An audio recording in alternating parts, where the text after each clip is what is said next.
mysterious. I don't know if you ever saw interviews by Namjoon Paik. He's like hilarious and also always very inscrutable. So I want to sort of start off by sort of explaining a little bit what's like for me like really a central part of my work. And I'm not a graphic designer, so I designed this very strange crude symbol to express the idea of dialogue. So it's like a two-way conversation. And in my work, I'm always making tools. Like like a large part of my work is sort of thinking about images and images I want to create, like I guess most of you. But for me, the thinking happens through these machines. Like I'm making these machines, and it's for me really a very important part of the process. So that's something else as making a tool to do something you already know. You already know what it is you want to do. So for me, this making of a tool is really a process of discovery. So that's why I call it a dialogue. It's like a two-way process. And I think that's something with a lot of media artists share. Like I think a lot of people who make their own tool, like experimental animators or media artists, they have this similar experience. I coined this phrase, I think, like 8 years ago without knowing that the Bazookas, this is a picture actually taken in this institute when they were in Buffalo. I can really recommend the exhibition. I'm very happy I was here at the same time.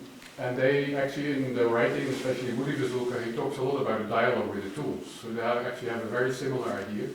And Namjoon Paik was also a video artist. He talked about the other and also having some kind of exchange with the other. So it's an idea which, I had, but I'm certainly not the first one. And I think it's something which a lot of people share. Another person who wrote about this is this guy is Andrew Pickering. He's an English sociologist of science. So he doesn't. I mean, he wrote a little bit about art, but he writes mostly about what scientists do in labs. And he wrote about a notion which is very similar. Like he wrote about what he called the mangle of practice. Like now, English is not my first language, so I had to look at what a mangle is. But a mangle is like one of these things you turn. Like I don't know if you know what I mean. It's like really old. Like in the olden days, when you wash your clothes, you dry them and you put them through the mangle. So you turn this thing, and then it squeezes the tissue, and then the water gets sort of squeezed out. And he takes it as a metaphor for what scientists do in the lab. And the idea for him is that scientists, they have ideas, they have questions, they have hypotheses, but they also have machines. They have all kinds of procedures. And all these elements, they go into the mangle when you do an experiment. And then you turn the mangle, and then the only thing you know is that these things will go out again, and that something has changed. I mean, the reason why people do experiments, like do practical stuff, is because you cannot really predict what happens. I mean, you do an experiment, so something might change. So the procedure might change, the scientist might change, an idea might change, but also the machine might change. So it's also this idea that there is a kind of not control, like it's not only like people telling machines what to do, but it's also the other way around, like sometimes things just turn out differently and then you discover something. So I thought it was a brilliant description of what a lot of artists do in a lab, even though he's writing about scientists. So for me this is also like the same idea, like the same sort of this idea of a dialogue, what I call a dialogue with machines. So this is my studio. I'm going to be talking a little bit about what happens here in my studio. So what you can see is that there are lots of machines. And for me, like there's sort of two aspects to this machine. Like on one hand is like what's inside them, and on the other hand is like what's outside it. So if I start inside, like these are electronic machines, so they're full of components, and all these components consist of materials.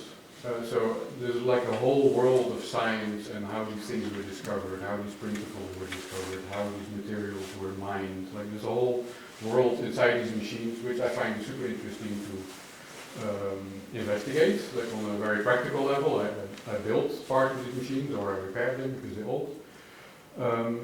So on a very practical level, but also on a more like cultural level. Like there's a lot of culture in there in these machines.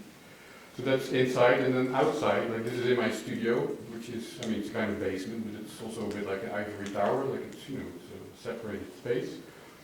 But these machines, they have a history, they come from somewhere, and I feed them with electricity. So they're all connected to networks which go outside of my studio, which is also related to culture, like, you know, like what these machines were built for originally, the kind of, you know, people you have to email to get the right parts, like, you know, it's connected to all kinds of things.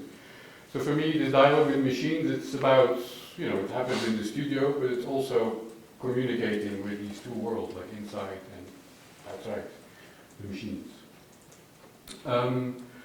So what machines are they? Like what, you know, there's lots of machines, and what, you know, you cannot have a dialogue with all machines at the same time, so what did I actually do in this studio? Like what are these weird boxes and all these cables and stuff? I was thinking, like I will explain also a bit later why, but like for me, one thing I really like about the past is that it's weird. If you want to do things, and I'm very interested in things which are weird or which are different from what we already know. So for me, the past is like the shortest route to weird stuff. There's lots of inventions which never happened. There's lots of inventions which happened, but then they were sort of explored for a while and then they were completely forgotten. And what I find interesting about these things is that there's a kind of whole repository of idea which is much larger than the stuff we see around us in the here and the now. So I got really interested in analog electronics, and I know, well, we'll perhaps talk about it later, I'm not an early adopter, like an intentionally very late adopter, like analog electronics happened, you know, last century, 50 years ago, 100 years ago, and I got really interested in it. So I started also really looking at the history of, you know, what is analog electronics, what was it used for, and then I discovered that a very important moment in analog electronics, in the development of it, was during the Second World War.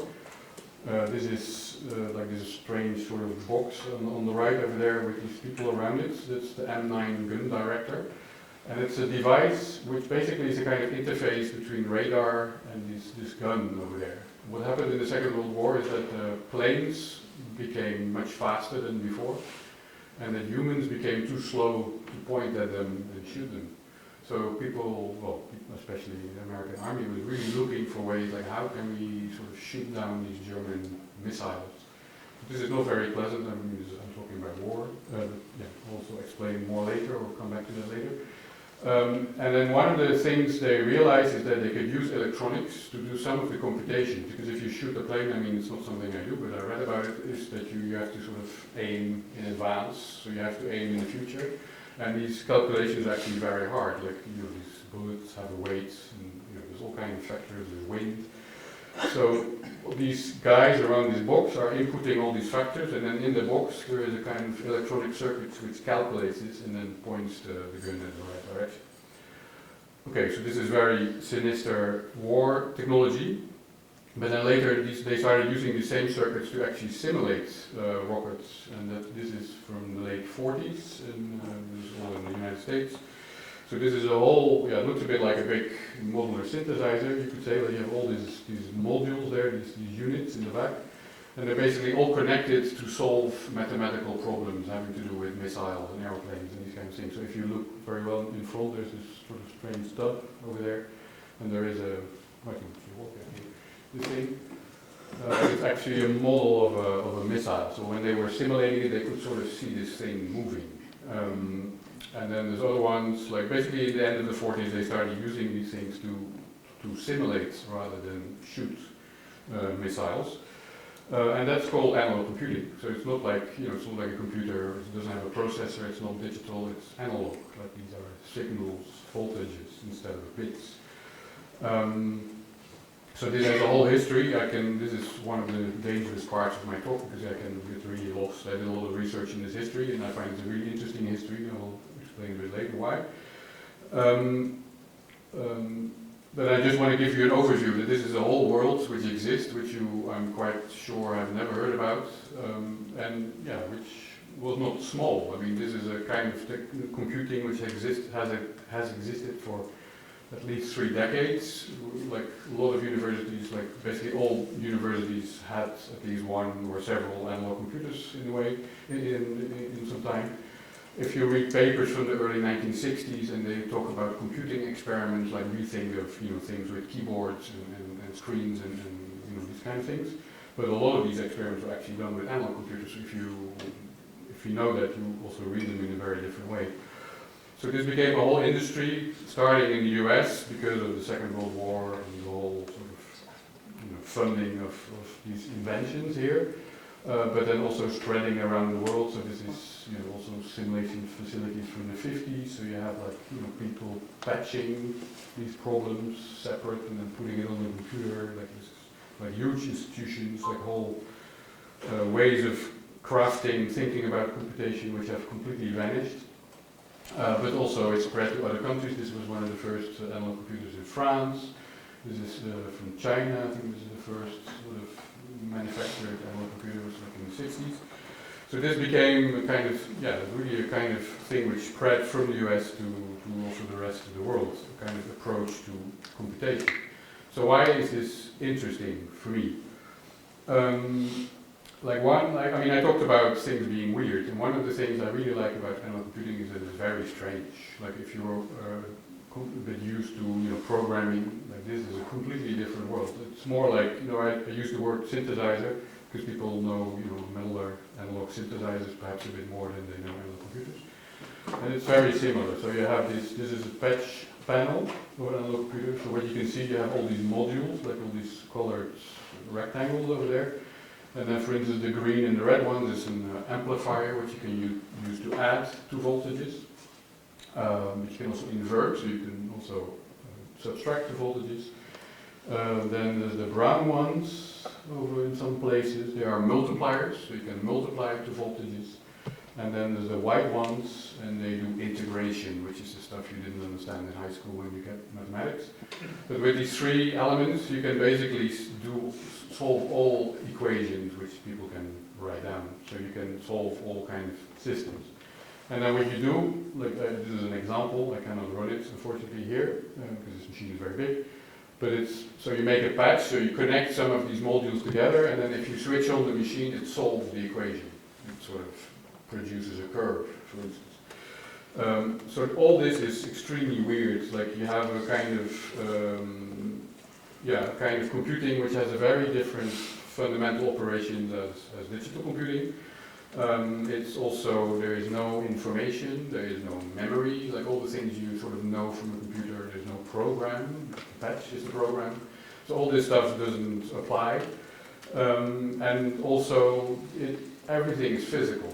But the whole idea of this analog computing is that you have one physical machine and it's sort of simulating behavior of some other physical system. So there's also no ideas that information is immaterial or it wants to be free. All these kind of ideas associated with digital computing really do not apply. So I thought it was really interesting to go back to this forgotten period and sort of start again from there and then see how you then look to digital computing. So we can also talk about it later in the questions. So this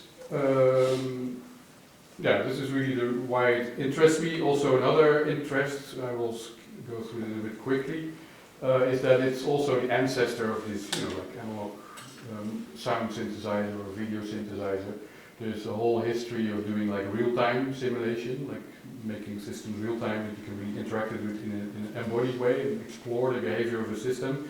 And that tradition sort of fed into the early, I'm skipping this a bit fast, but this fed into the Retrospectives image processor, for instance, which is a video processing device, which the bazookas used a lot in their work, but also, this is an example, for instance, but also the Sandy image processor, which is a video synthesizer. You can see it's a similar kind of, all these cables and modules. The modules are a bit different, but it's really inspired by analog computers.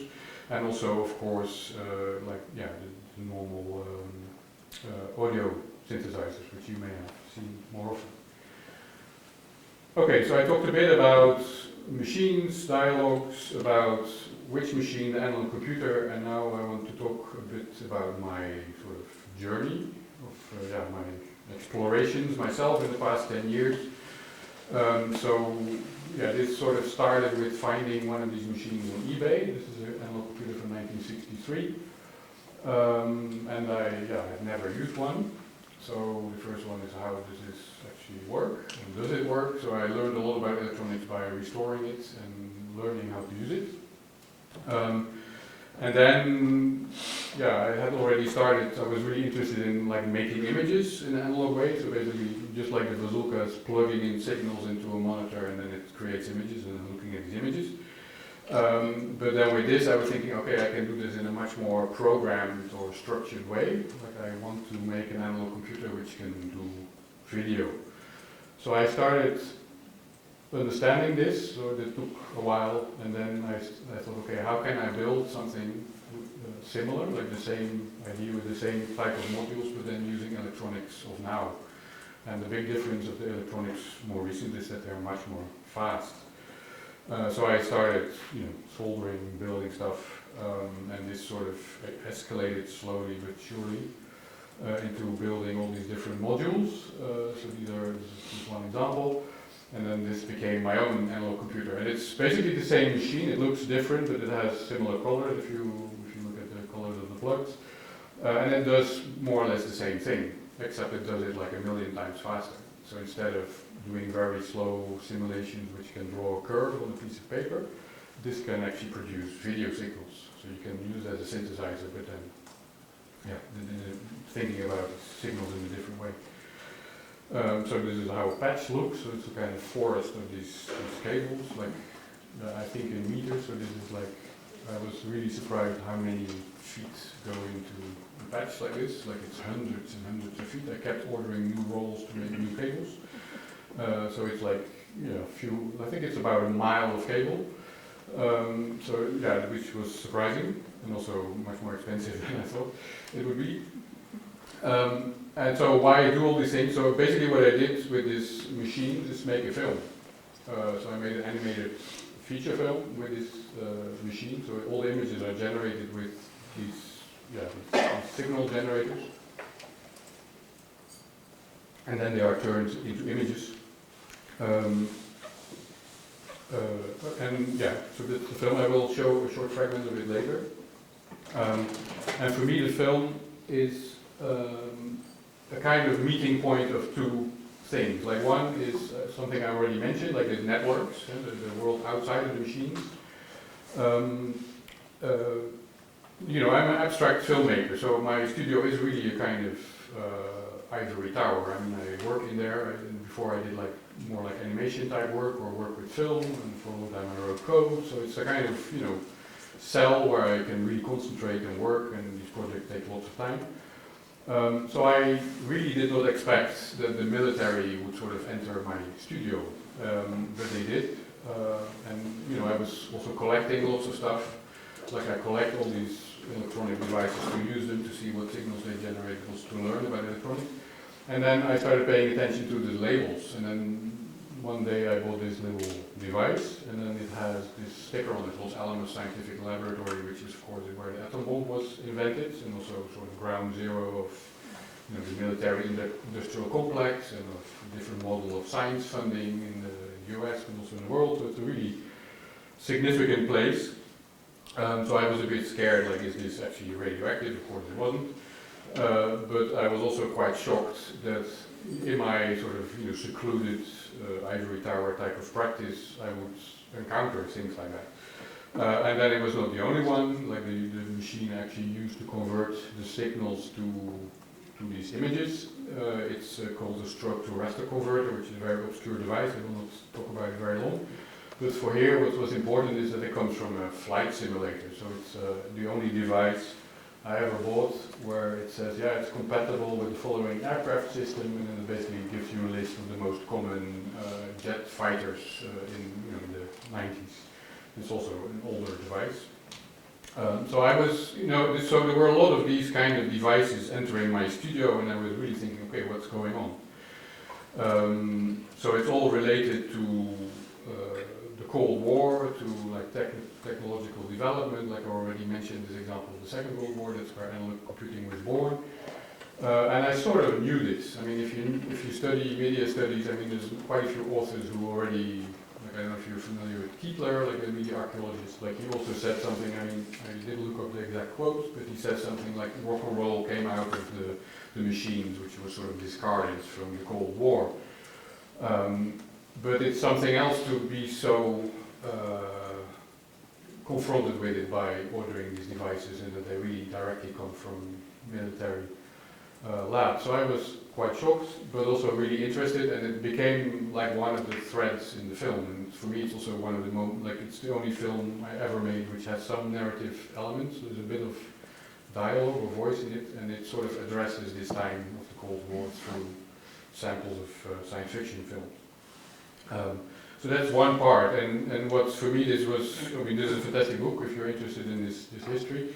But what I found really interesting is that it's also a time like the early 60s, the sort of coldest part of the Cold War is also the time when a lot of our technologies sort of took shape. And it's a time when the Americans were building systems to look all around the world at the skies to see if the Russians were already shooting missiles. And then able to do that, they invented computers, which were, instead of just calculating things, they were actually information processing devices. All the things we do with like mice pointing at screens, connecting computers over long distances on networks, all that technology more or less comes from that project. So I thought it was a really interesting moment to catch. So this is those surveillance systems from the early 60s. So that's one part, and then the other part is that in the same time, in the 1960s, chaos was discovered. So this is from Edward Lorenz, who discovered chaos in 1961. And what he discovered was that he could actually not predict the output of his machines as well as he thought he could. So basically what happened, he was interested in weather forecasting, he was simulating like the atmosphere in a very simplified way.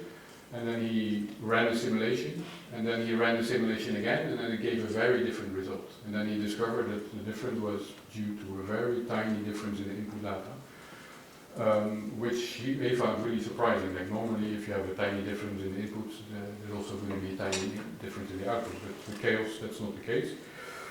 So this was from his research. And then there's another one. Yoshisuke Ueda is a Japanese scientist who did a similar discovery also in 1961 with an analog computer. So he had a similar, like this was his patch, and then he had a similar experience that he actually expected a very simple sort of roundish curve, and instead what he got was this weird sort of tangle of lines. So it's also a kind of discovery. And I don't expect you to understand this patch. But what you can see is that it's not, it's not brain surgery. Brain surgery would be like 1,000,000 times more lines. Like it's a few elements put together.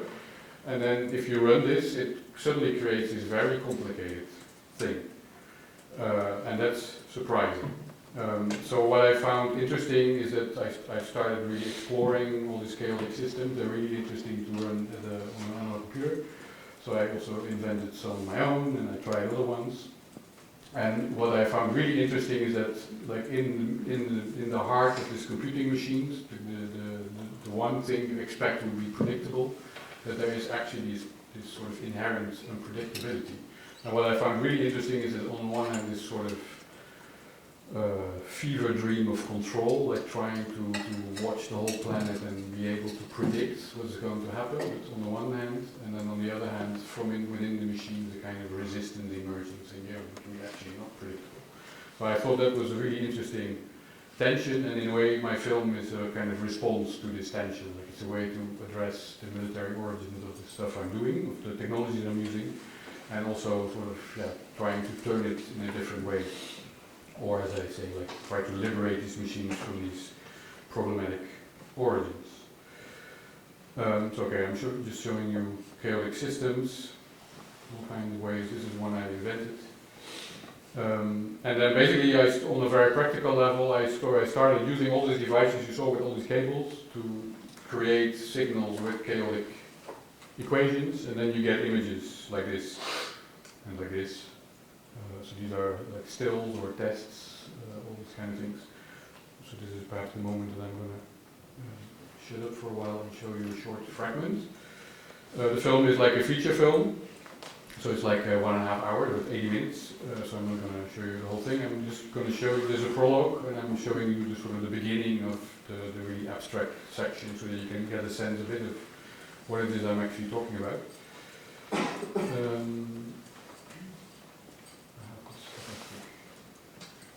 What about the flickering? I'm not sure which part you're showing. Oh yeah, that's a good one. Yeah, there is flicker. I'm an experimental filmmaker, so I'm completely used to flicker. But there are people who feel uneasy or get.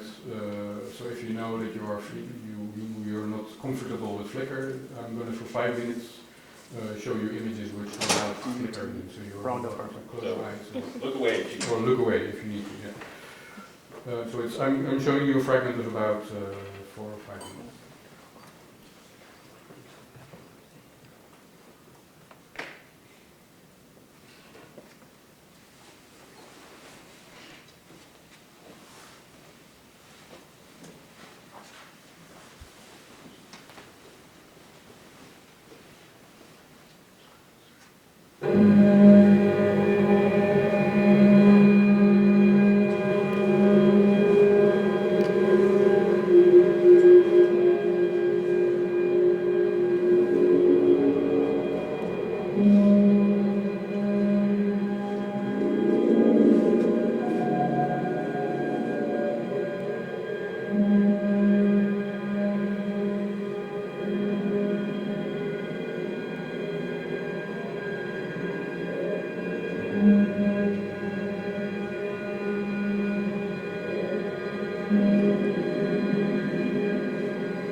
televiewer is working.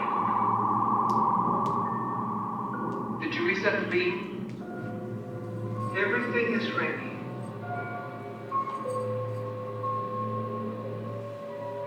Look, over there.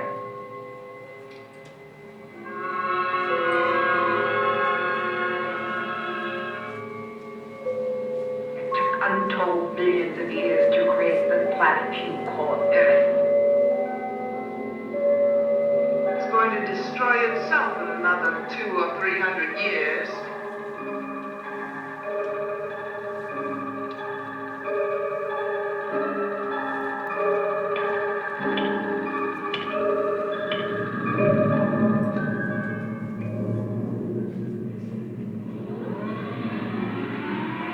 People of Earth have always been aggressive and warlike.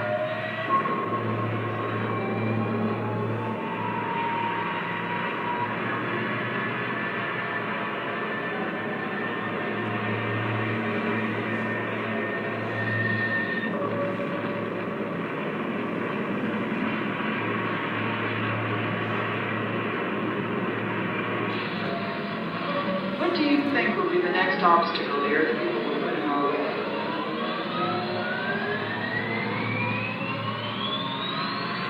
Find out more about the mystery being tested this morning.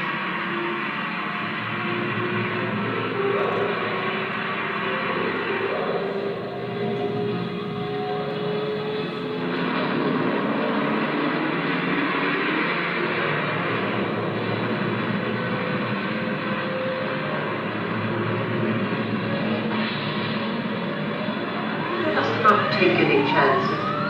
Commence attack plan on the Earth.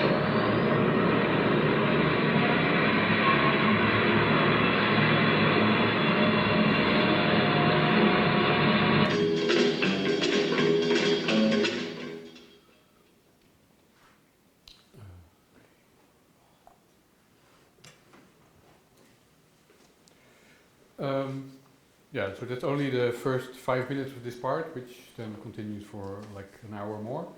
And basically what I do here, this is still a kind of rhythm which is a bit similar to a narrative film. And I'm basically trying to drag the audience into a kind of slower time sense. So these shots are sort of, have a sort of fairly conventional rhythm, you could say, even though they're completely abstract. And then the later shots in the film, they last like 15 minutes. So they're really trying to slow everybody down and make people very attentive to like details of the imagery. Like this is also the part where the images still resemble like early computer animation. This is all inspired by radar scanning. So you have this kind of roundish thing with all these lines. And then later it becomes more like television scanning. And then much later it becomes all chaotic and it starts looking more like things like rain or like natural phenomena. So this is just a fragment that we know a little bit what we're talking about when I talk about making images with these devices. So this is my first feature, which I thought was an experimental filmmaker. I always thought, okay, feature, that's easy to get into festivals, and then of course that may be true, but an abstract feature is actually not that easy, but I've been able to screen it a couple of times, so I'm very happy with that. But I want to get back a bit to this idea of dialogue, and the thing is, like, if a dialogue, it's also about predictability. If you have a dialogue with something which is really predictable, I don't think that you call that a dialogue. Like a dialogue you can only have with things which are not under your control, like another person. So for me, and I'm really interested in making these things as a kind of way to learn, or to discover things, or to find out new things, or things which at least are new to me. So for me, as a kind of summary of this whole project, for me I discovered there's basically 3 ways I'm not in control, and there's 3 ways I can actually learn from this process of being in my studio and building things and making films with them. It's also sort of 3 steps in this journey I made of making this film. And they're basically, 3 words: complexity, gremlins, and the mega machine. And then the first is complexity. So this is equations. I mean, in an art context, people, their eyes glaze over, people go like, oh no, mathematics. But slow down. I mean, I also don't know what this really does.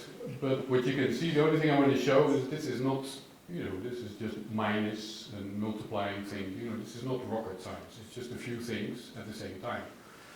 And then the thing is that nobody can actually predict if you do this, and then you turn it into a patch on one of my crazy machines, and then it starts producing these curves, and then if you plot these curves, it gives this.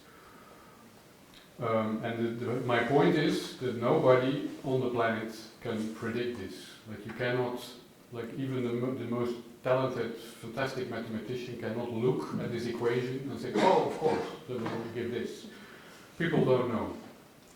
That's actually the whole point why mathematics is a science. Like if people could just see this, mathematics would just be simple. So you wouldn't have to study it, and you could not discover things. So this complexity, just the only reason is why we make these discoveries is that our brains are not capable of grasping the consequences of these simple operations together. So that's what I call complexity, and complexity has many meanings, but they all sort of come back to the same thing, is that we are just not capable of predicting all these things if, if there's multiple things happening together, we cannot do it. And what I found interesting is that mathematicians, like chaos was discovered after we had computers. Like we need computers to discover these things, because we need to show, to calculate them, and it's really a lot of work. So you need machines, and then, oh yeah, this one is weird. And then, because there's also equations like this, you change this 1 minus into a plus, and it just becomes a circle or something really simple. So it's really no way to predict. So that's kind of complexity. And then the thing Gremlins, the whole film starts with this quote by Norbert Wiener. Norbert Wiener is one of the inventors of cybernetics, some of you may know what it is. And he was thinking about machines also as, kind of, our perception is also, you can also look at it as a kind of machine. And this is a great quote about the Gremlins. I don't know if Gremlins is also a kind of cartoon figure, but the Gremlins were actually sort of, this name comes from the Second World War. It also comes from war pilots. And it's basically that they felt that there were little devils in their planes. And I really like that idea, that these planes do sort of weird things, they're unpredictable. Let's call it gremlins. And then I really like, this is in French, but what you can see, there's an electronic device over there, and then you have all these devils, they're sort of interfering with this device. Like someone is freezing it, somebody else is heating it, somebody is kicking it, and then it all sort of affects what this electronic is doing. And that also happens in my studio, like sometimes stuff happens and you just don't know why. I built the machines, I tested them all, they work, and sometimes just random stuff happens because, I don't know, somebody is microwaving something a few hours next door, and it sort of affects, you have no idea what it is. So, yeah, that's the gremlins, and it has to do with the fact that these are physical things, and that there are sort of, interferences which you cannot predict, or, whatever. So that's the second, so I talked about complexity, gremlins, and then the mega machine is this. Like all these devices we have, we may buy them somewhere on eBay or in the store, but they all are, produced by a huge network of factories, mining companies, military labs, all kinds of things, which produce these things. So that's, this is sort of a few devices in my studio which have scary labels on them. I don't know if you can read it. This is a kind of synthesizer, like basically it's a kind of oscillator. And then this thing in the middle here, it says, it has all scary stuff on it. Like British Aircraft Corporation Guided Weapons Division. I mean, I'm still amazed it came through customs without any glitch. So yeah, it also came from a military lab. This is also from a sticker, Naval Underwater Systems Center, which is in Connecticut. And it's actually this. From the time this device was built, it looked like this. And this is the place where the US did all their research in sonar and torpedoes and submarines, all these kind of things. It still exists. This is French also. I mean, I'm in Europe, so I buy stuff which comes from France or Germany. So this is weird letters over there. I was looking them up on like what does this mean? SIA.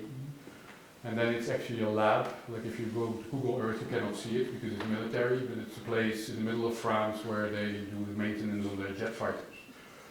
And then this one, it says Lockheed Martin, and then it says LMTO Stennis MS. I'm from Europe, I don't know what MS means, so I looked this up. And then it's the Stennis Research Center, and then there's the Lockheed Martin building is up there, so this device I bought was in that building. And what you see down there is all these test stands, and it's actually the place where NASA tests their the largest rocket engines. So I'm an abstract filmmaker, I'm in an ivory tower in my studio, and then you have these devices with all these weird labels on them, and they come from all these places.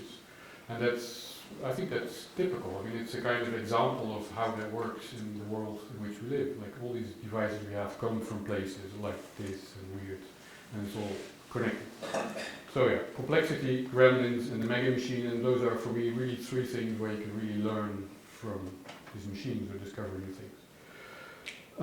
Okay, I'm gonna in a few minutes read a kind of text as a kind of conclusion of what I my ideas about conversing with these machines, the dialogue with machines. But before I wanted to come back a bit to the material also which was sent before, like the essay and the video. Because for me, like I only talk about discovery. I haven't really talked about how you can actually perceive these things or how you can turn it into a film.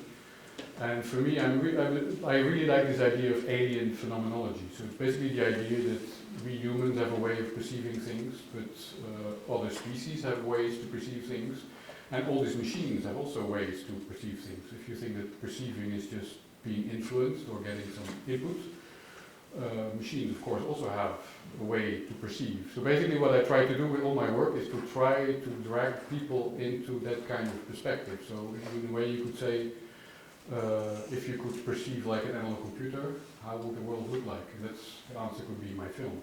So that's the kind of way I think about making films. It's really about dragging people into a different perceptual world. So that's all the stuff I sent you before was about.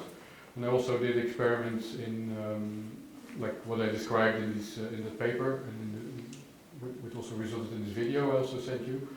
So I did also really experiments in thinking like, can we perceive in different ways? So I did these weird experiments with this kind of wearable antenna, which has these little spikes, and then you wear it, and then there's this little computing device there, the black box, and then there's this thing which goes around your arm, and it has the same buzzers in it as which are in your phone. But then there's a lot of them, so you can actually feel a direction, you can feel where things come from. And then these antennas are sensitive to electrostatic voltages, so you can sort of feel around you. I mean, I did try this, but then I realized I look a bit like Jesus with a crown, and I felt extremely uncomfortable. I'm not a performer, so I felt extremely uncomfortable walking around, outside with this thing. So I made another version which is more portable, which also gave like really interesting conversations. Like people thought I was. This was actually in the Netherlands, a project, and then I was walking around like this in the time that Obama was president, and he was coming to the Netherlands, and also to that place. So they thought that I was, measuring like spy communications and something. Like I got really interesting reactions. But basically, the idea is that this is a kind of thing in your surroundings you cannot feel directly, but then what happens if you can actually feel it through a device, and does that actually change the way you perceive your surroundings? And then I realized, I wrote about it in this text, like wearing this or carrying this around for a long time is that what these things are sensitive to is static electricity, and one of the things which accumulate static electricity are things like synthetic carpets or glass, large glass walls, like these kind of things. So it became a kind of detector in an urban environment. It became a kind of detector for certain type of synthetic material. So I started sort of feeling that, or being aware of it in a sort of subconscious way. Okay, but this is all stuff I have already written about in the paper, but it's also related to the bazookas that you read. So I'm just going to skip to the text. Which will be something like 7 minutes.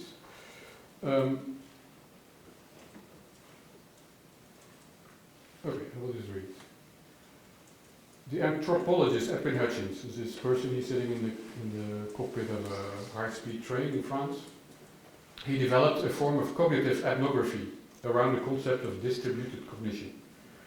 In his studies of ship navigation, Hutchins shows that many of the cognitive processes that we traditionally locate inside of our heads are actually more appropriately located in social and material structures.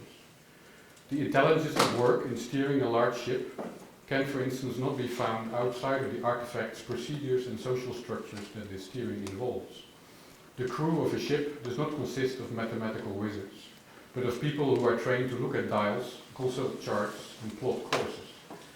Cultural structures simplify a very complex computational problem into a series of elementary tasks that can be done by pattern matching, by the manipulation of simple physical systems, or through the mental simulation of such manipulations. And Hutchins writes, humans create their cognitive powers by creating the environments in which they exercise those powers. End of quote. Over the last 2 decades, the cognitive archaeologist Lambros Malafouris developed similar ideas into a coherent and complete theory of material engagement. Humans have the ability to extend their bodies and transform their cognitive architecture by forming emergent coalitions with material objects. The archetypal example of this is the image of the blind man with a stick. This stick turns touch into a form of sight, and it becomes an extension of the body and of the sensory apparatus. But such an extension should not only be understood in terms of amplification, because what happens is that the extension of the body not only intensifies, but it radically changes the nature of the cognitive operations that are involved. Malafouris proposes that such reconfigurations are the source from which human thinking emerges. Because thinking is first of all the thinking through, with, and separate, and about things, bodies, and others. Mind is a property of the coalitions as a whole, and not of individuals taken separately. Nor can it be said that thoughts are caused by individual human agency. According to Malafouris, there is no fixed ontological separation between passive and active roles when looking at human engagements with the material world. Instead, we see a continuous and mutually constructive intertwining between intentions and possibilities that are opened up in interactions. He says, agency and intentionality may not be properties of things. They are not properties of humans either. They are the properties of material engagements. End of quote. Humans assimilate their environment through a curtain of objects. And this beautiful formulation, which we owe to André Leroi-Gourhan, we see him here, he was an French anthropologist, evokes the image of humans creating an intermediate space that consists of clothes, building, and other artifacts. According to Leroi-Gourhan, such a space forms the interface between our inner world and our planet. The human is defined by this thin layer in the same way an amoeba is defined by its cell membrane. It's its border as well as its gateway to the world. Accounts like the one given by Malafouris show how distinctions such as between physical and non-physical, between self and other, obscure our understanding of the processes that underlie our thinking and learning. Embracing our cyborg nature has the potential to liberate us from a superficial humanism. It points to a situation in which we are capable to understand and acknowledge our deep connection with our ancestors, contemporary humans, animals, machines, and other objects. Our thinking arises from fleeting coalitions. We are able to inhabit many different standpoints, and our identities are partial and provisory. As in the picture drawn by Leroi-Gourhan, the inner world, the outer world, and the boundary between them are fundamentally intertwined.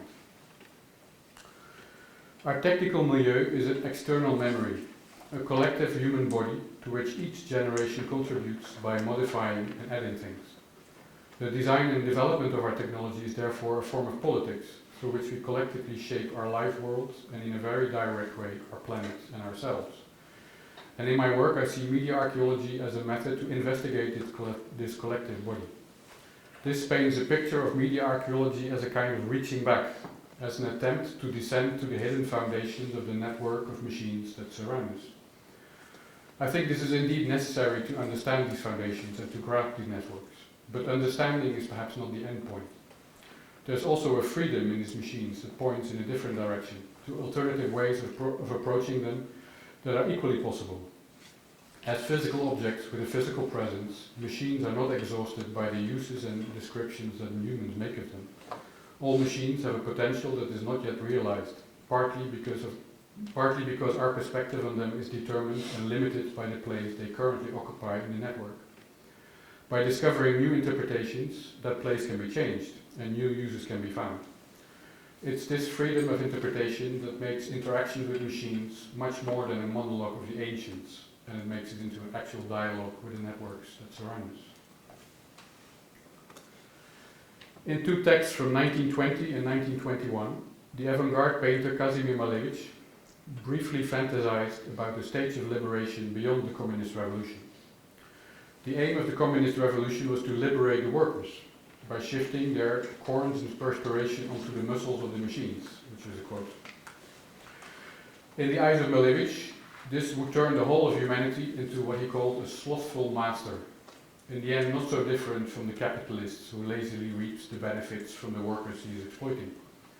But according to Malevich, all entities strive towards idleness, not only humans. And he speculates that the story of paradise and man's exile from it may have elements of truth in it. At some point, humans have somehow fallen under the spell of work, and merely offloading this work onto machines will not break the spell. Paradise will only return when all work has finished and the factory whistle will have sounded for the last time. In the future, according to Malevich, machines must liberate themselves from the socialist yoke imposed by their human masters and take back their right to idleness. A similar notion of liberating the machines is evoked by Gilbert Simondon, the French philosopher, when he explains the project behind his book, Du mode d'existence des objets techniques, from 1958. In the introduction to this book, he complains that culture has a xenophobic attitude towards technology. But to him, it is a mistake to oppose the world of technology to the world of human culture. This is only a superficial humanism that conceals the reality of technical objects, in which human efforts and natural forces meet and work together. And I quote, "The machine is a stranger. It is the stranger inside which something human is locked up, misunderstood, materialized, enslaved, and yet which nevertheless remains human all the same." End of quote. This is Simondon. According to Simondon, humans should be the permanent coordinators and inventors of the machines that surround them. In the midst of machines, they operate together with them. He compares such a relation between humans and machines to the interaction between a musician and a conductor. A conductor is not a master over a group of slaves, but organizes a society of musicians. In his comparison, the conductor is capable of conducting because, together with the musicians, the conductor is also performing the music and acts as an interpreter of everybody for everybody. But it's not only the conductor who conducts.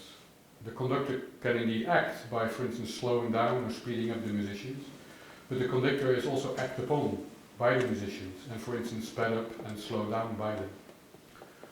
Probably taking the cue from Norbert Wiener again, who made the same remark 10 years earlier, Simondon contrasts such an approach with autocratic ideas of technology.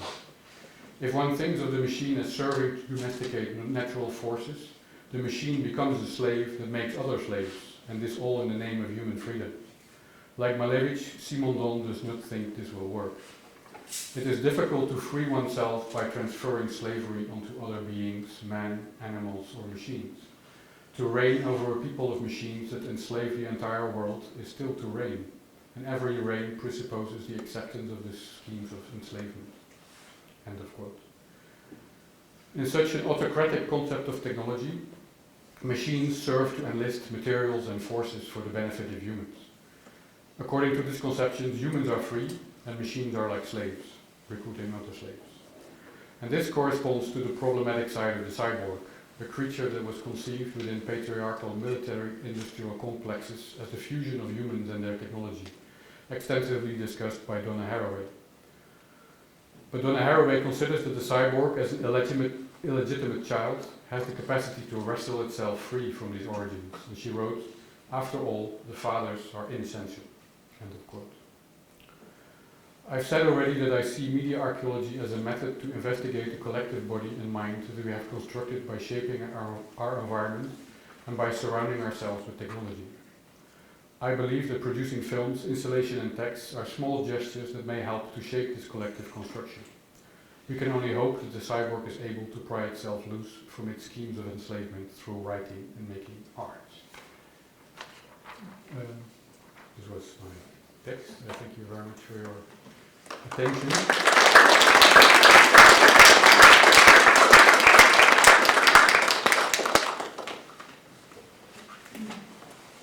There's a bit of a heavy ending, I'm aware of this. So now we have time for questions. Who wants to be brave and go first?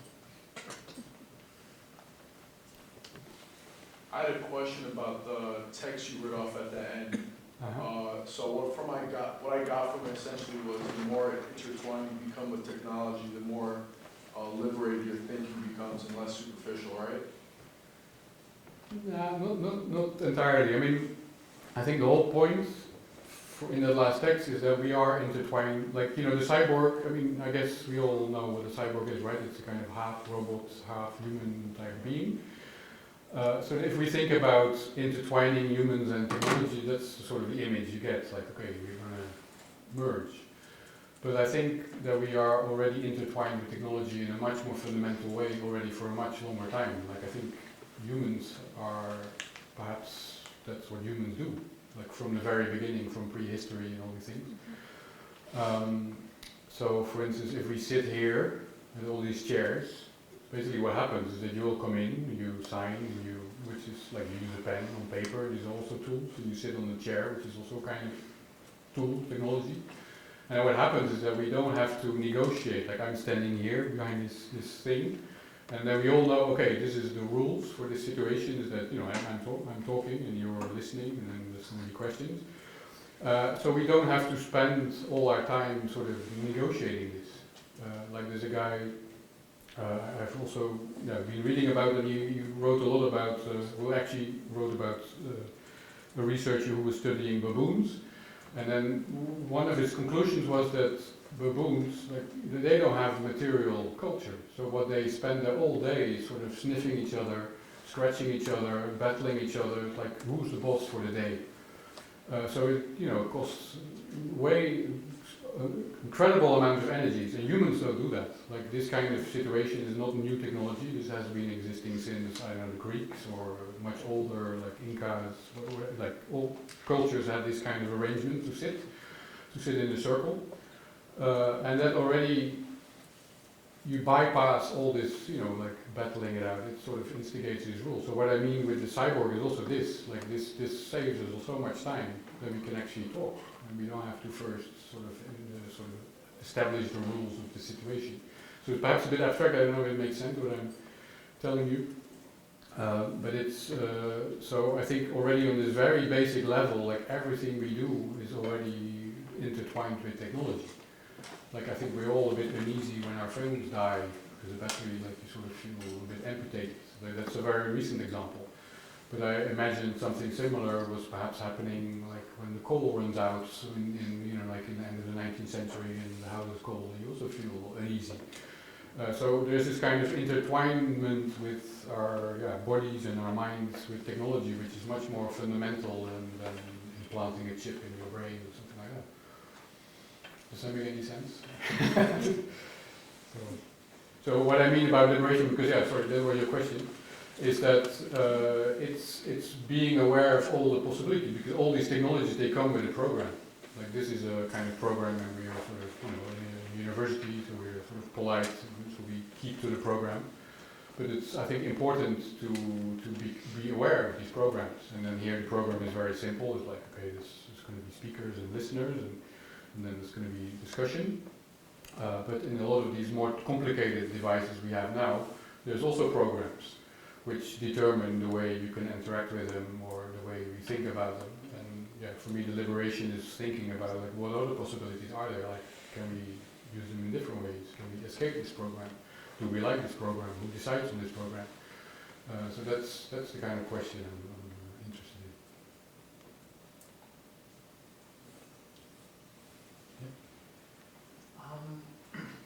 What do you think is how would you state the importance of the dialogue between like the gremlins and analog art? Like, how would you state why it's important to like understand their impacts? I think it's, for me, this, I mean, you know, I'm basically, you know, I'm working in my studio and I try things out and I try to think about this, like what does it mean? And for me, the gremlins, it's a kind of, you know, it's a kind of image. So it's about the kind of weird stuff happens sometimes in my studio, but it's also about how this same kind of phenomena happen everywhere. And there's, you know, there's always gremlins, like stuff doesn't work or, you know, whatever.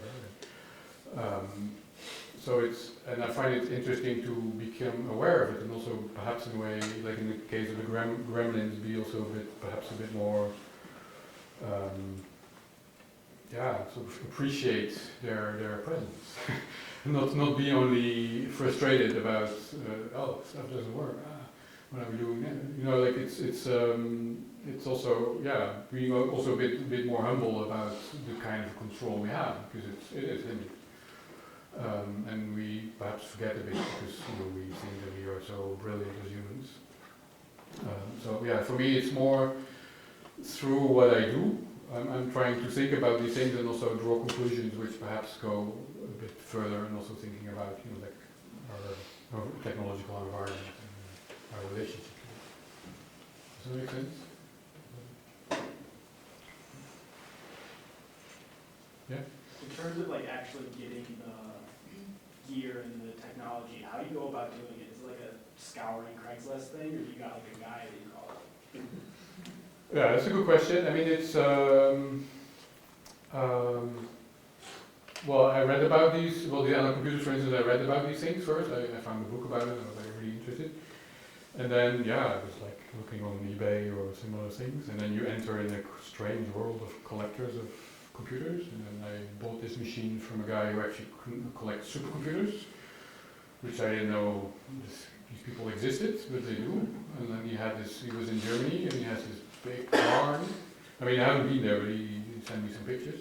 Well, actually he sent me a picture of the device I was going to buy, and then I saw in the background, like, oh, this is a strange place. And then he collects Cray supercomputers, which is a kind of brand of supercomputers from the 1970s, and it's sort of legendary. They're huge machines, and he was going to buy a new one, which meant that he had to sell his analog computer collection.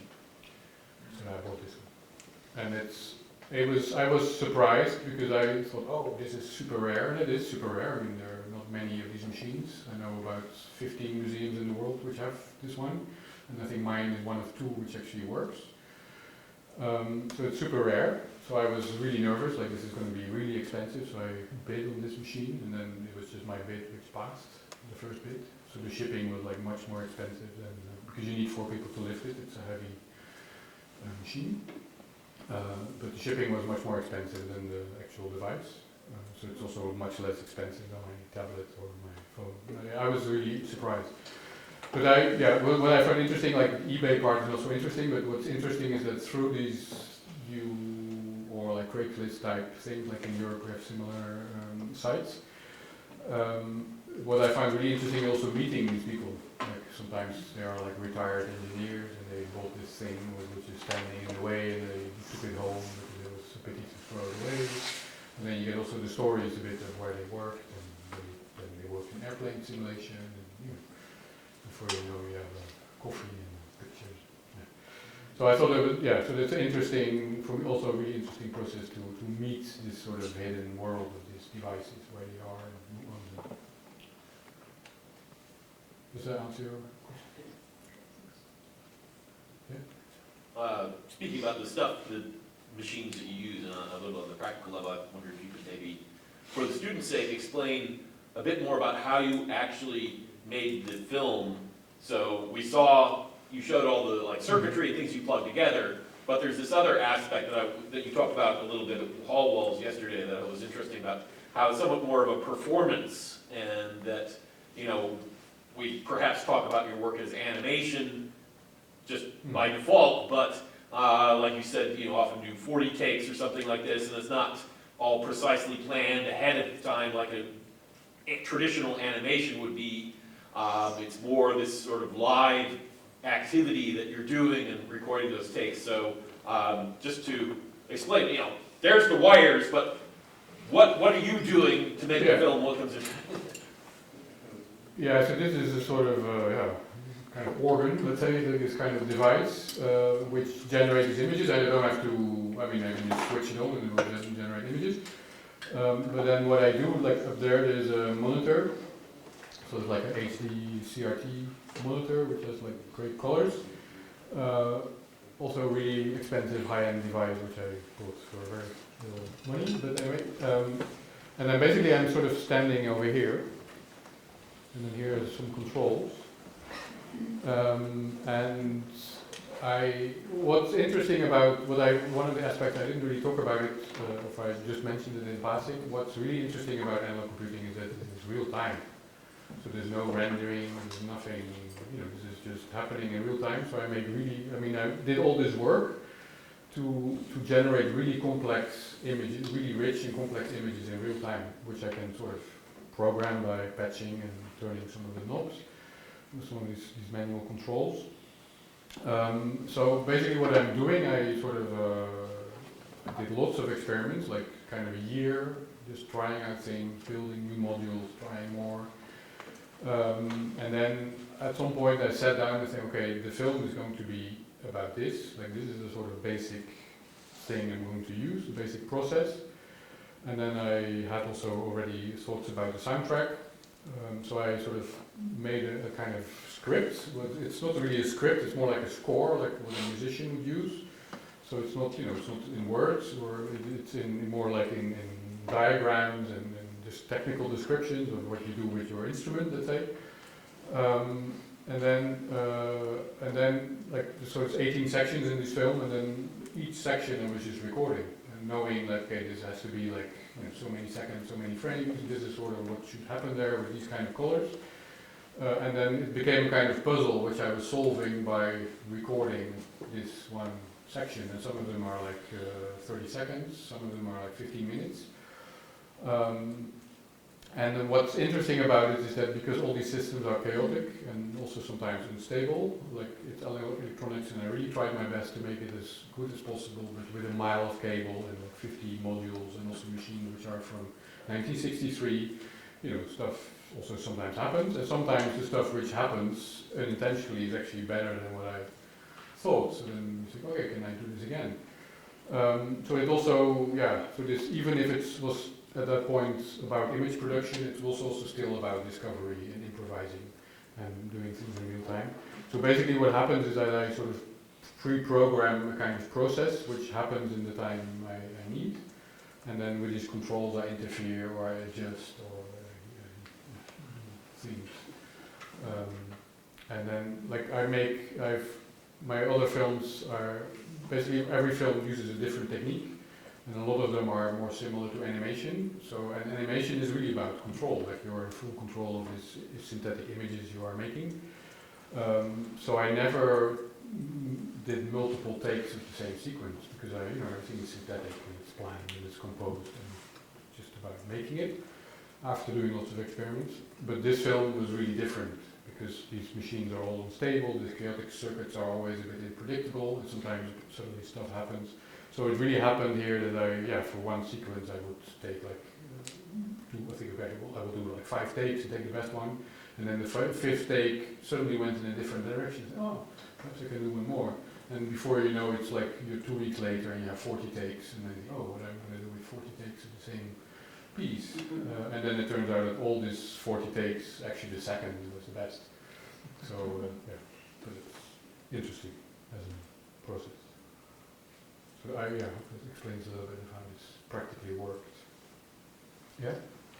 So do you find, I have a question about the military machines that you're collecting. Do you find them haunting when you have them in your studio? Because of the history, the nature around them, because in media archeology, there's like often angle of haunted media, like the ghosts in the machine, and you're talking about machines doing things on their own. But and you mentioned Kittler, who pretty much for that whole book, or his main book, is just talking about the military implications of this technology. But a lot of both media artists and media studies scholars might touch on those things, but they don't usually go as deep as you're going, where you're collecting this stuff, and like, is that having sort of like a psychic influence on anything? It's an excellent question, and I realized that no, I have never thought about these things as haunted, and I know I'm familiar, and it's weird, I wrote a whole thesis about it, but it never occurred to me that these machines were haunted in that sense. I mean, which of course is a very good metaphor to think about these things. And it never, no. But it's partly also because I like also these modules, and like most of these machines, they're from the 60s, so if you buy them in operating order, you buy it from somebody who knows what they are, who has fixed them, so they're like really expensive, because these people know the value, or have also sometimes very unrealistic ideas about the value of high-end machines 50 years ago. Like, you know, my father bought this for like $4,000. No way you can buy it for 10. But so those I didn't buy. So what you end up is the ones of $10, where then, you know, they don't work or they miss parts. Or, you know. So I learned what I know about electronics. I mostly learned through repairing. And I guess repairing is also a way to sort of to sort of neutralize and make it your own. There's one repairing one of these modules I never used, but I don't think I have the picture in my tablet, but it was beautiful because it was sort of fully overgrown with moss inside, so it was all green, and it was beautiful. So I just kept it as an object, even though it was quite expensive, a rare module. But luckily I found other ones later which I could actually use, but it was so beautiful. But yeah, so that's the kind of patina which sometimes also happens. Really quite interesting. The histories which you can read in these devices. Sometimes insects in them. Life. Yeah? I guess kind of a follow-up on Dave's question. Could you tell us a little bit about your background in music, maybe, and how that informs how you conduct these dialogues with machines, or how you think about how to conjure and manipulate signals through them? Yeah, that's a great question. Like, I think on a very concrete level, like when I studied, part of my background is I studied electronic music.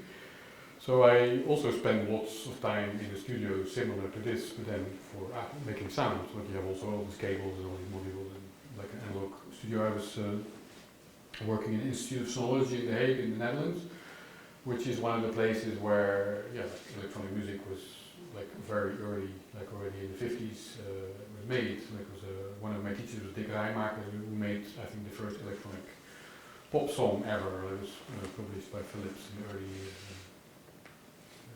very early in the 60s.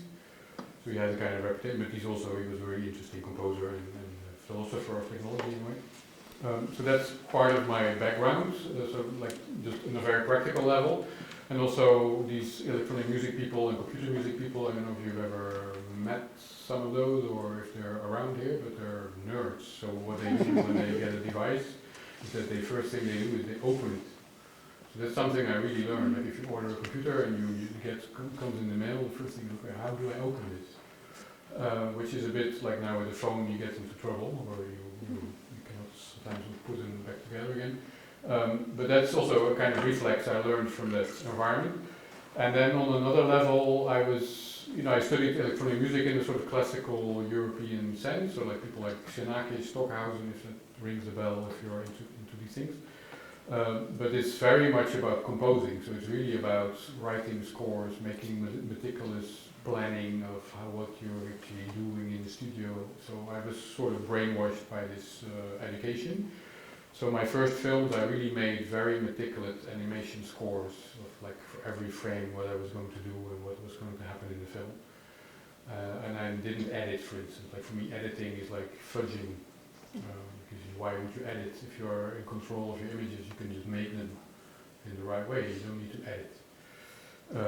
I'm being a bit provocative here. Yeah, so it's a very different mindset. So, and I still have some of that. Like this film of 1.5 hours. I knew that I needed like 15 minutes and 43 frames, something like super precise, ridiculous in a way. But the thing is also like, why is this actually ridiculous? I mean, everything is completely synthetic, so you can also just say, okay, I want so much, and that's basically my starting point. It's a bit like a frame of a painting. Like it's not strange to already know how large your painting is before you start painting. So why would it be strange to, anyway, you get my drift. So that's I was really informed, and this is also in some ways liberating myself from that education in the sense that this is a lot more improvisation. Like my first films were really meticulous and sort of rigid in that way of thinking, and then also it sort of loosened up. I also do live visual performances which are completely improvised, where I really I make a system, but then from there on, like, nobody can predict what's going to happen. I really enjoy that also. So I have been liberated in other ways already, a little bit, but yeah, it has really informed my. It's also like, I don't know if people are aware of like animation history. Like I was really influenced by all the visual music tradition, like Fischinger, Whitney. That's how I started making films, thinking of images as a kind of music or similar to music.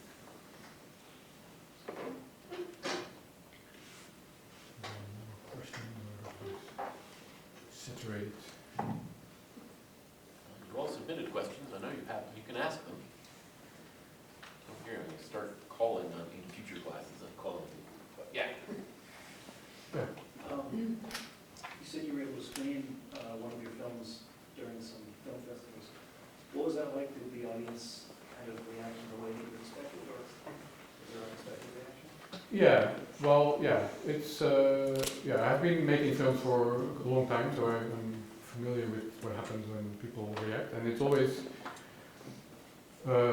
super interesting because they, yeah, it's, you know, in a way these films are also a bit like these machines which can be liberated from their original program. Like I have all kinds of ideas about them, but then when you show them to people, like all kind of other stuff happens, like, and especially because in abstract, like a lot of people project things, and then when you go, oh, really?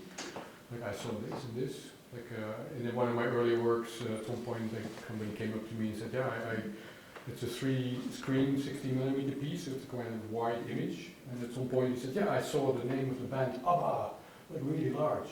And I was like, okay. So, you know, people are also interesting and from all kind of weird backgrounds and, you know, approaches which are very different from mine. So I find it very interesting always to hear reactions from people. And then this film, like of which I showed you a fragment, because it's a feature, it's more confronting. I mean, it's long. It's an impolite length, let's say. And it's also like, yeah, like I've been making short films for a very long time, and there is this festival feeling that if you make a film of 6 minutes, it's going to be shown in festivals. And if you make a film of 90 minutes, you're doomed. So I'm doomed. But at some point, like after 25 years of filmmaking, you get also really sick of doing the same short film. And there's also another point is that I think you also really need time. Like 6 minutes can be fantastic, like a short story where you touch on the kind of universe and it's like, wow. But for other things, you really need time. And especially if it's about perception and getting people into modes of perception which are very different from what they already know. You need time. You cannot just do 6 minutes and enter a different world. It doesn't work. So, yeah, so in a way, my films have become longer and longer, and now I think perhaps the next one can be 3 hours, even more doomed, 11 hours, for installation. So, yeah, and in this last film, it's interesting that people react, and also, you know, people leave.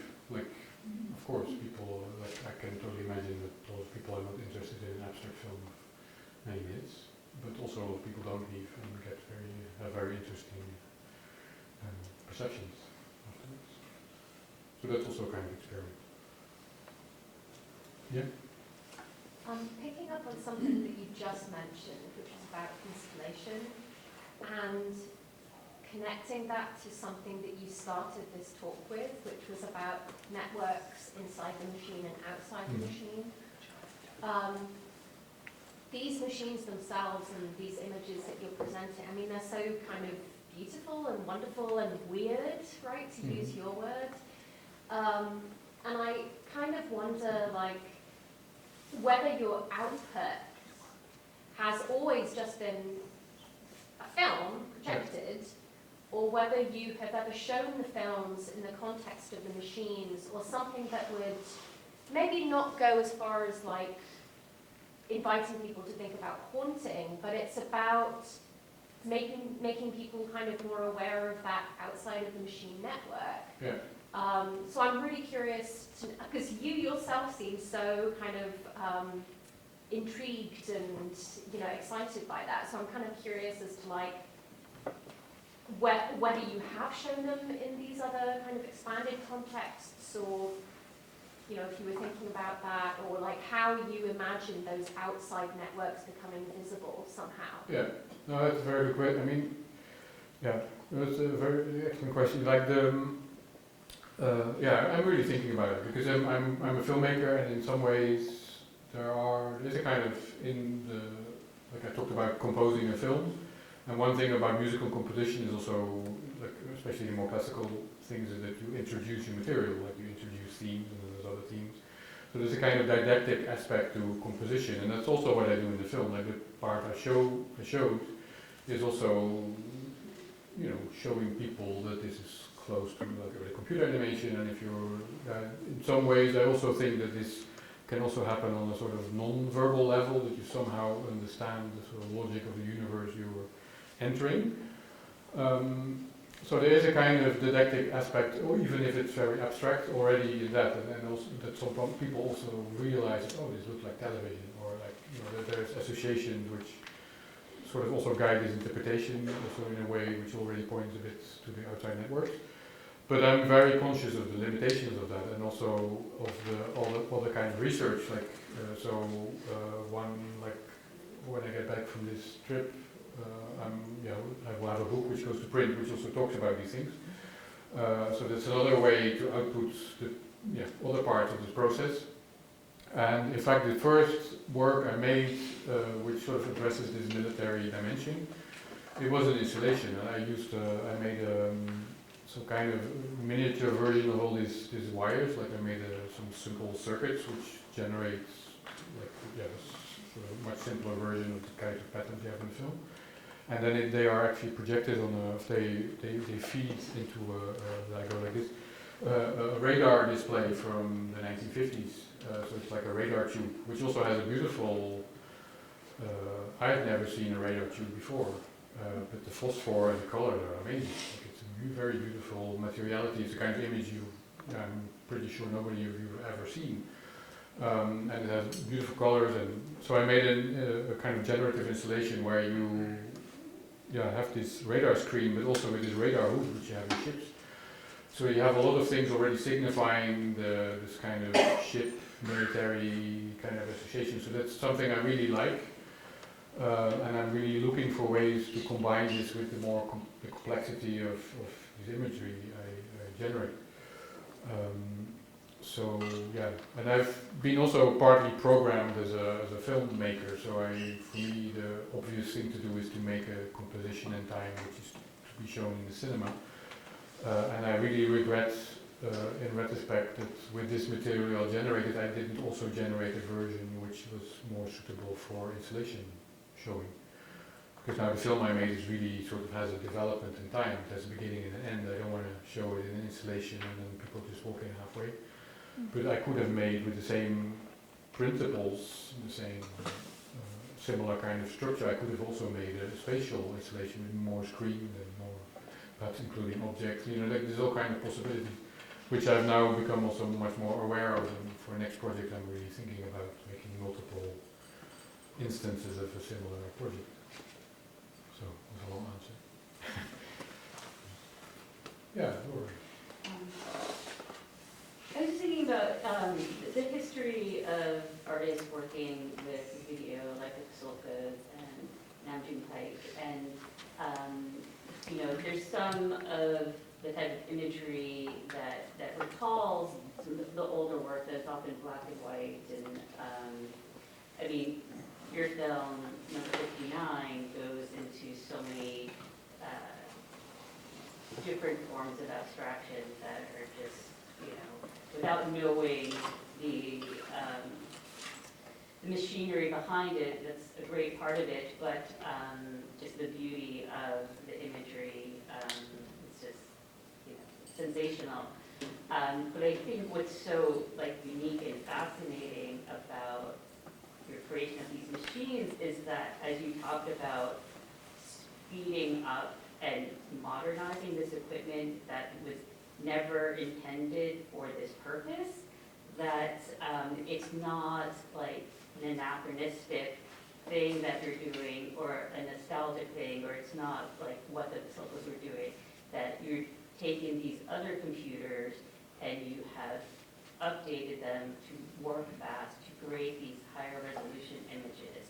And that is like really groundbreaking. And I thought that would be like informative for students to know like there's this history of video art and this type of processing, right? But that, you know, there's these multiple layers of complexity of like this military history and this, you know, maybe archeology, but that it also is in this trajectory of video art.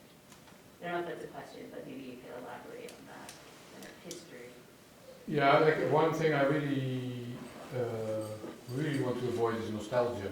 It's like I own some, I'm interested in new things, and nostalgia is really about things you know from the past. And yeah, I can be nostalgic about things, but I'm not a nostalgic. That's not the things I make films about. So I'm really trying to push things to their limits. Also trying to really, okay, how far can you go? Or if you want to make high definition video, how far can it actually go? And then you realize, okay, you can push it to a certain point, and then analog high definition video doesn't really go higher than sort of HD, like 4K you cannot really do an analog, or it's possible, but then it becomes really kind of rocket science. I mean, then it becomes really complicated, and you think, well, there's no way I can do this. So I push it to the limit, which I can do, which is like 2K, which is already a lot also. That's a lot higher than these classical works. And it's also interesting because you got, because of this, there is a kind of resurgence of analog computing. I mean, it's in a very different way. I mean, in the arts, like there's many more people being interested in analog sound synthesis and analog video synthesis. Like this has been sort of dead for a while, and then now you can actually buy these things, like these little modules you can buy online. So there's a lot of people interested in these things. So that's in the arts, but also in science, or in engineering, there are new people thinking about ways of analog computing. So I actually co-organized a panel last year, which was about analog AI. Because one of the things which is really interesting about analog is that it's super fast and that it's super elegant. Like you don't need a lot of energy. Like these machines, they look scary and big, but they use actually similar amount of energy than my tablet. And the most energy consumption I had in my filmmaking was actually the rendering of the digital file. That suddenly like you have this big desktop machine going like calculating. And my other machines also go, but it's just because they're old, and it's not because they consume like kilowatts of energy. So that's on the scale of my studio, that's not a huge difference, but on the scale of like AI, data centers, it is a huge difference. So there are people at IBM and all these chip manufacturers. There are people working on analog AI. So having little chips where all the computations are done by signals, and because then you need like 1 billion times less parts and then like 1,000 times less energy. So that's an aspect that certainly there are more people thinking about this in a non-anachronistic way. So this it's interesting as how it's also that it's really a repository of ideas where I'm not the only one sort of fishing in it, but there's also other people fishing in it. Sometimes you meet each other around the pond. Thank you for this. This was really fascinating. I was wondering if you could talk for a minute about those various kind of imputations of things like noise and unpredictability in your work, and in your thought too. I think because it struck me that you got a couple different examples. Analog computing obviously has a lot of noise in it in a way that digital doesn't. But then you also had these examples of the equations, which of course are deterministic, so you can plot them on a digital computer just fine, and they still give you sort of unpredictable results, right? Which is like, so that's not necessarily analog, but it's a factor of this sort of like too big for our way of thinking. And then you sort of talked about Haraway and the cyborg at the end, and I wondered one way of reading cybernetics is a very conservative discipline because it seeks to eliminate noise, right? So I mean, I'm just again, since you brought up all those things and they're kind of different, but they all sort of seem to be serving a similar purpose for you, or like at least along a similar trajectory. Like I was just wondering if you could talk about the differences between them. Yeah, I think partly that sort of overlaps with these three elements, like these three aspects of how you can learn from machines, and that's basically, yeah, like I said, complexity, gremlins, and the mega machine, which is sort of like what you ask, what the categories you sketch is sort of partly overlapping with it. And I don't know if this is complete. I don't know if this is, yeah, like if these categories are really separate. Like this is sort of my sort of conclusion at this point, like these three elements. And I also don't know if there's sort of underlying, if you can put them into a larger system. I mean, I've not mentioned the word cybernetics at all, I think, even though I quote Wiener twice. But like part of, like this is also part of the thesis work where I actually read like lots, like piles of cybernetic books from like the early ones. Also really trying to think, yeah, also about like this kind of predictability and then one of the things I realized is that cybernetics, I mean there are people who have a specific understanding of cybernetics because they want to go somewhere with it. But if you look at sort of what it is historically, it's such a mixed bag of all kinds of, it's really like a kind of, like for me it's really like a kind of Cambrian explosion, like it's just some things met, like ideas about mind, some ideas about computing, ideas about management and control. And then these things sort of met in the Second World War, and then it sort of exploded into this sort of weird multitude of things. Because, you know, there's American, there's the British, and French, and German, and everything's different, Russian, Soviet. And in there are also really interesting people thinking about, I mean, I'm sure you're aware of these, is like thinking about how this noise can actually contribute, or can actually, there's this whole principle of order from noise. So where you have, and one of the examples is perhaps evolution. Like in evolution you have, you know, those random mutations, but still there's this order which sort of emerges from it, and so how does this happen? And this is also something you can do in machines. So that's something I find really interesting. So that's also very concretely a coming project I'm going to be working on. So yeah, so that's I think one aspect, and the other aspect, what I also really found fascinating is the difference between analog computing and digital computing, is that the sort of the limitations are different, and that's like also for instance if you do chaotic systems, some of these are very easy to do on analog computers, like with very few parts you can already do very complex things. Whereas on digital, it's you have to do all kinds of approximations, which can become really complicated. So there's all kinds of very interesting differences. Like I was thinking, like if I run an analog computer patch which does a chaotic thing, it's too deterministic. Like it will always be the same thing. But because it's analog, at some point it will start to diverge, and instead of left, it goes right. In the curve. And that moment is always really interesting. It's also a bit frustrating because it meant I could not really repeat the same things. But in analog computing it's because all these things are physical and they drift, and there's a bit of noise, there's a bit of quantum noise, there's all kinds of stuff. And that's in digital computing that doesn't happen. I mean in digital computing you have, if you run it, and if you run it on the same software, it will always be the same.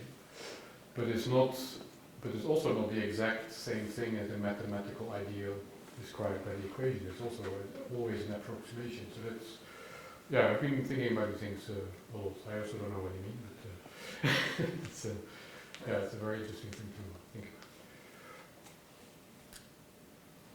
about. Questions? Perhaps the time has come to liberate you from reasonable minds. So, okay, well then, thank you very much.